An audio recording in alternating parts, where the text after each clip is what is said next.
The most important words you will ever hear are words you say to yourself and believe. So stop putting yourself down, because you're human and you make mistakes. Instead, realize the only way we advance and improve in life is to make mistakes and then learn from them. The most effective way to learn anything is by making mistakes. In today's busy world, how can we find the inspiration, knowledge, and energy to live a healthy and empowered life? If we balance and harmonize our mind, exercise our body, live according to the laws of nature, and connect to spirit, can we find a way to heal, become our authentic self, and live our purpose with love? I am your hostess, Amy Fournier, and welcome back to Awakening Aphrodite. Welcome back to Awakening Aphrodite with Amy Fournier. This show is about helping you to be healthy and fit in mind, body, and spirit, as well as harmonize your masculine and feminine energy, tap into your intuition, and awaken your authentic self. Today is a Fast Friday. We do these as a little extra bonus episode for you. They're coming out about every other week on Friday, of course, and they're just like a collective of things I come across that inspire me or educate me, I think are interesting or helpful. Sometimes they're poems, sometimes I read from books, sometimes I share some personal stuff, or maybe some myths, or a little clip about goddess energy, or God knows what it is. But they're fun, they're fast, and they're on Fridays. So thanks for being here. Today's episode, I am going to read from a book that I love. I don't know if you've heard of this woman. She's actually kind of quite famous out in the West Coast. Her name is Marisa Peer. And she is famous for helping people program their minds to have things in their life and be happy that they want. So today I'm going to read from one of her many books called Ultimate Confidence: The Secrets to Feeling Great About Yourself Every Day. What do you think about that? Sign me up, right? Okay, this is also going to be part one of a few different Fast Fridays I'm going to do with Marisa, because there's a lot of sections in this that I want to share with you, but they're coming out on Fridays and they're fast, so we're breaking them up in little bite-sized clips for you, because there's always time to feel better, right? And get a little boost of inspiration juice. That's what we're here for on Fast Fridays. Okay, so today's is going to be how to silence your inner critic.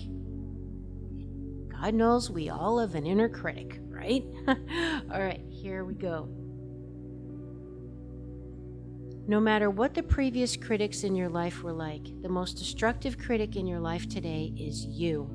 You are much harsher on yourself than your boss, your ex, or any old adversaries. The way we talk to ourselves, the words we use, and the tone of voice have a powerful effect on our emotional state, and it can make or break us. You need to use your own voice to build yourself up, not pull yourself down. There are enough critical people in the world, and you don't need to be one of them. Superior people give praise to others, while inferior people criticize. Criticism withers people, whereas praise builds them up. If you leave the house without your keys or map or directions or phone or whatever, do you say, "I can't believe how stupid and dumb I am. I'm an idiot"? Or are you nice to yourself? Do you say, "Oh well, I made a mistake. I won't ever do that again, and I can still find my way there"? If you make a big mistake, it's unlikely you will repeat it, as you've learned something. I've only ever locked my keys in my car once, as it cost me so much to call the AAA that I learned to be careful from then on, and I conditioned myself to make checks to make sure it wouldn't happen again. Similarly, when I stepped outside my front door late at night to put out the rubbish wearing only a t-shirt and the door shut behind me, it caused me so much embarrassment that I've never repeated that mistake. Your critical voice is supposed to help you by saying things like, "Don't forget to go out there. Don't forget to put on your pants. Don't do that. Remember to do this," etc. It's not supposed to say, "You idiot. You have to get that shit for brains, you dummy, you dumb loser, you stupid moron, or words to that effect. The most important words you will ever hear are words you say to yourself and believe. So stop putting yourself down, because you're human and you make mistakes. Instead, realize the only way we advance and improve in life is to make mistakes and then learn from them. The most effective way to learn anything is by making mistakes. That's how we all learn. If you don't make a mistake, you won't learn. So don't feel bad or beat yourself up about the mistake. Instead, remind yourself that you're learning in some way, and everyone does. Napoleon said, "A man who never made a mistake never made anything." Part of liking yourself is respecting yourself, and the only way to do that is to silence your inner critic and to use praise instead of contempt for your actions. So, an example would be, I forgot to return that call, and it was really important. I'm so hopeless. I can't do anything right. What is wrong with me? Change that to, thank goodness I've remembered it now. I can still return the call, and they will understand. I meant to put credit on my phone or pay my bill. I have a terrible memory. My mind is like a sieve, and that's going to cost me so many late charges. I'm such an idiot. Change that to, okay, this doesn't work for me, so I'm going to set up a direct debit and pay automatically so this won't happen again. Or, I forgot to charge my phone again. I am a moron. I will never learn. See how good I am at those? Talking like that to myself, by the way. Did you notice that? Oh my goodness.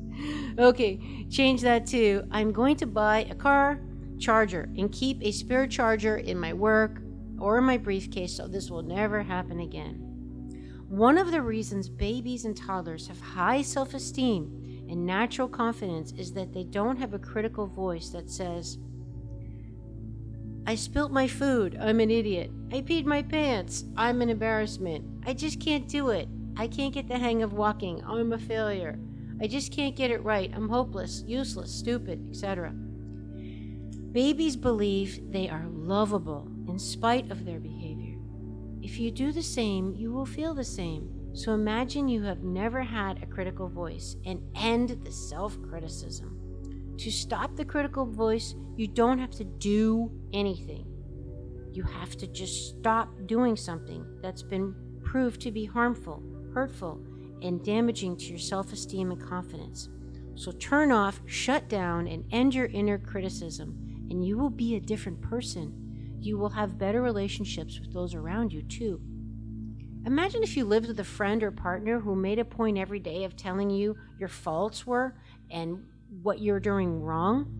How do you think you would feel if they stood over you while you were cooking and said something like, that's wrong, you ruined it now? Or commented as you get dressed, you look awful, you look like a complete mess, you're so fat and ugly. Or you worked at your job in a place where your boss said, you blew it, you can't get anything right. We all know what this is like. We all know what it's like to drive with a passenger who says, you've gone the wrong way. You should never have taken this route. You're going to be late now. You need to do it again. You're going too slow. You're not going to fit in that parking space. Wouldn't you want to just kick them out of the car, or maybe just kick them out of your life in general? The thing is, you're doing that to yourself every day, and you need to stop it. If that was your friend, you would get a better friend. So be a better friend to yourself and build yourself up instead of putting yourself down. From now on, anytime you say something negative, immediately stop and just change it to something positive. By being positive about yourself, you will grow in inner and outer confidence. This is key. This is key to building your confidence. You can't be constantly berating yourself and expect to feel good. Back to Marisa. When my daughter was about 14, it became a common thing that she would leave the house for school only to return 5 minutes later, and I would always say, what have you remembered? Instead of, what have you forgotten?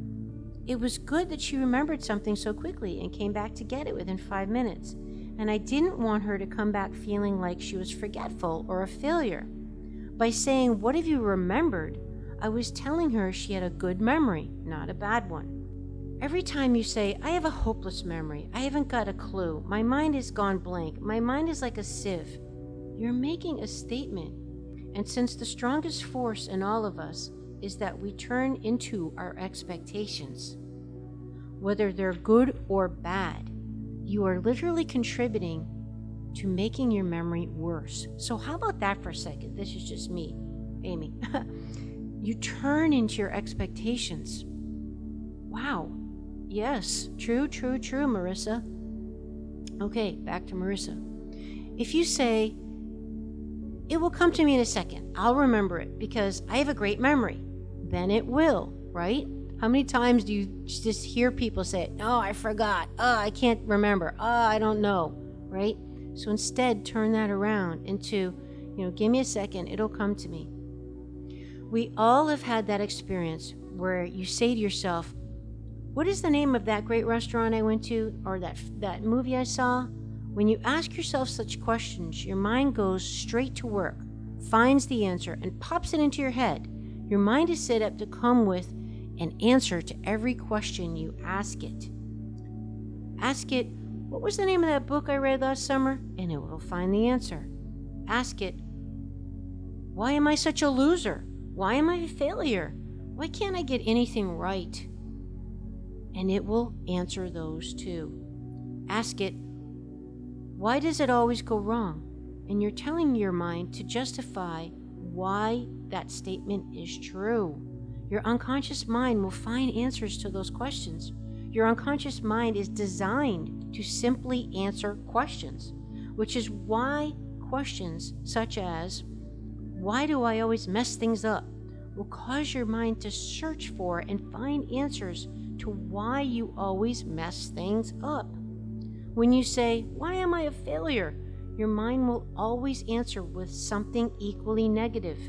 That sentence is a statement. It's an affirmation. I am a failure. Why is not a question. To grow in confidence and self-esteem, ask your mind specific and positive questions, and you will get specific and positive answers. By simply replacing the why with a "what can I do? How can I find a way to?" You are programming your brilliant brain to find an answer to it. So this is key, everybody. This is key. So rather saying the why to yourself and berating yourself, flip it and be more intentional with your words and ask yourself, "What can I do?" I think that's brilliant. Or how can I find a way to? Brilliant. So an example is if you say to yourself, "Why am I alone?" Your mind will answer, "Because no one likes you." So instead, turn that negative into a positive by asking your mind, "How can I find my soulmate?"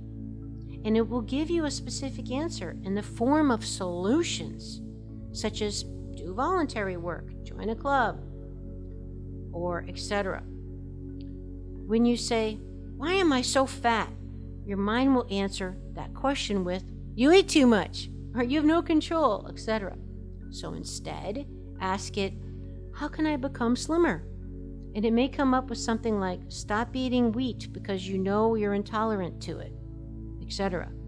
Ask it why you never succeed at interviews, and it will answer with, "Because you're not good enough." Ask it instead, "How can I come across really well in an interview?" And it will respond by coming up with solutions like, "Who do I know who does come across well, and could they maybe advise me and help me out? Or maybe I could get some coaching from them." I mean, I think this is so cool what she's saying, everybody, because yes, it's like, how can you ask a better question? And I know I've heard Tony Robbins talk about that. It's all about the question you ask. So rather than, again, something like, "Why do I suck at interviews?" It could be like, "Okay, well, how can I become better?" Or "Who do I know that does it well that I can study?" I mean, such better, more productive, positive questions that don't tear down your self-esteem, right? Why do we do this to ourselves? So let's be more conscious. Let's be more mindful of our self-talk, because this is critical. And this obviously is very tied into our self-love, isn't it? All right, so back to Marisa. So this probably all sounds too simplistic, but your mind is like a computer. It comes up with the right answers when you give it the right questions. The more specific you are, the better the answers. So for your next exercise, change any negative statements to positive ones. And instead of making negative statements, ask specific questions. All right, couple examples. Why am I always broke? Change it to, how can I get a better job that pays more? What do I need to do to increase my earning potential? Instead of, why am I such a loser? Change it to, how can I increase my confidence and self-esteem? Listen to Awakening Aphrodite with great tips like this. Oh, sorry, that was me. All right. So instead of saying, why am I such a loser? Another idea would be, what are my natural talents and abilities? Or, what am I really good at? If you want to be confident, ask confident questions. And if you want a better life, ask better questions. Yes, brilliant. Simple, but brilliant. Changing why questions to how questions will have an amazing effect on you. I'm going to do this, you guys. I'm doing this today. Are you going to do this? See how many times you ask, why? Why is this happening? Why? And change it to a how. Wow, I just already get the idea, like that's just so much more empowering, right? Like how? It finds a solution. I love it. It's another simple change that has huge and positive effects on your life. Another very effective way is to listen to criticism from yourself and others and then talk back to them by adding according to whom, or thanks for sharing your opinion viewpoint, even though I don't feel the same way. You don't need to argue with critics. Just don't let the criticism in. Simple. When you are the critic, you can ask yourself, where does that opinion come from anyway?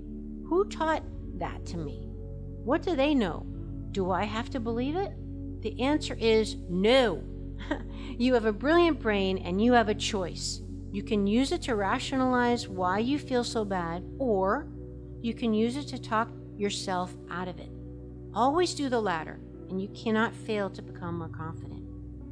If it's your own critical voice, it's very useful to turn it into the voice of Mickey Mouse or Tweety Pie or Eeyore or whatever, so you can just laugh at it. By making the voice comical, it loses all its power. That's a great little idea. You can also imagine that critical voice is like a radio in your head, and you can just turn the volume down to silence it. And it's also useful just to say to the inner voice, shut the F up. Yup. As sometimes this is highly effective and necessary. When you stop criticizing yourself, your self-esteem is raised, and you become aware that it is not your performance or your behavior that makes you feel bad, but the critical way you speak to yourself about it on a regular basis. So there you go. This is part one of some of my readings from the work of Marisa Peer, and she is just really a powerhouse in really helping us get a healthy, positive mindset. And you know this show is about holistic health and wellness. And mindset is key, everybody. Mindset is key. And you can't make progress that sticks if you don't love yourself, feel yourself worthy, and to keep the good habits that you need to do to justify the need for taking time for yourself and not feeling guilty about it. And this is all key to having a healthy, fulfilling life. And you can't do that if you're mean to yourself and you have negative self-talk. And you have to keep your esteem high by being your best friend, being your own best friend and your own biggest cheerleader. Starts with self-talk. So let's take a look at that. Let's start replacing the whys with the hows and be more empowered. I love it. Thank you, Marisa Peer. And remember, look for a couple more of these Fast Fridays, we're going to share more with you her brilliant work.